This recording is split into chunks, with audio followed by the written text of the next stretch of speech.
Hello, hello, and welcome back to Heads Down. My name is Christopher Tubbs, and today I'm talking to a man I've actually just wanted to talk to for a while, let alone interview.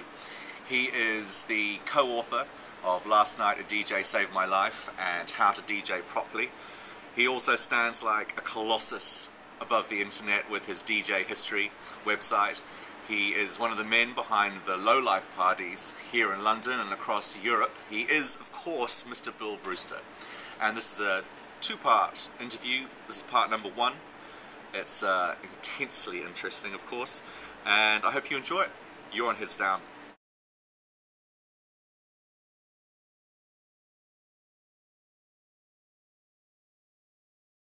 To kind of start from the beginning, I suppose, you were born and bred in Grimsby, is that right? Yeah, I was born and grew up in Grimsby, which is where all of my family still live apart from me. I'm the only one that left. A friend who lived across the road had an older sister, and she was really into Bowie and Mark Bolan and stuff like that. So that was my first kind of, musical interest, was the sort of cooler end of glam rock. And then in the middle of all of that, the Sex Pistols had a gig booked in Leeds, and it got cancelled because of all the controversy with the Bill Grundy show. And they came and played at the Cleethorpes Winter Gardens at the last minute, and I went to it, and that just kind of really blew me away, much more so than going to a Northern Soul night. I suppose in the 1970s I was younger and angrier, and the Sex Pistols music had a greater impact on me than Jackie Wilson singing Blue Skies. I got into black music through kind of bands like 23 Skidoo and A Certain Ratio and all of those ones that started groping towards black music, and that's... I got bored of punk really quickly. I just found the music very limited. I remember an interview with ACR where they name-checked Cameo and Spunk.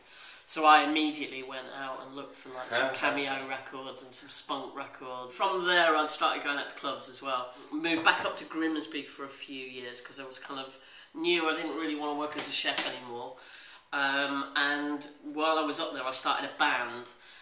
Sort of inspired by A Certain Ratio. We got signed to a label called Camera Records, who had Mark Arman, The Fall, Pally Schoenberg, a bunch of sort of interesting things. What was your band called? The band was called Group Therapy. We put out a couple of singles, and we sort of, did... We did reasonably well. We got played on Pier, we got played on the Kid Jensen show. We kind of did a gig at the venue in Victoria in London, and just What did you do in the band? I was the singer. Ah. I was like the weak link, really. I mean, they were amazing musicians. There's three of them still playing. One of them, the sax player, was a 15-year-old child prodigy at the time, and he was playing in Matthew Herbert's big band last time I heard.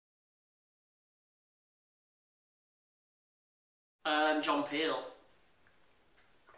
I didn't realise it at the time, but I used to sort of tape John Peel show every night, and then once a month I'd go through all these tapes and make like little compilations of all the stuff that I really liked, and I've still got them up in my attic, and I listened through to them, about 10 years ago, and there were like a bunch of early house records on there. But to me, I didn't realise it was house, at the time. It was just like electronic stuff he was playing. There's a style of music, it had been around about 2 years before acid house took off and changed things, and I'd heard house records, and there'd been house records in the charts, but I didn't notice them really as being anything that extraordinary compared to the other electronic music that I listened to. When was the first time you actually went out and experienced it all in its glory? I shared a flat with a mate of mine from Grimsby who was like a lot younger than me. He was 18 and he was mad for it and was listening to Kiss and listening to Danny Rampton. I was like, what's this crap you're listening to? Because I was just into like going to rare groove parties and stuff like that, where actually they were playing house records but not in the same context.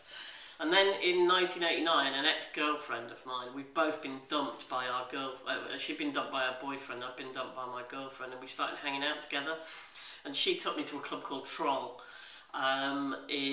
which was in the sound shaft at the back of Heaven, and it was a mixed gay club. It was the sort of the acid house mixed gay club, and that was where I had my kind of epiphany, really. It was like, she said, you know, do you fancy doing? Do you want to do some ecstasy? And I was like, yeah, all right, why not? And then it was just like I went there every week for like the next 2 years or something. I was totally hooked on that club in particular, and started buying 12 inches much more voraciously.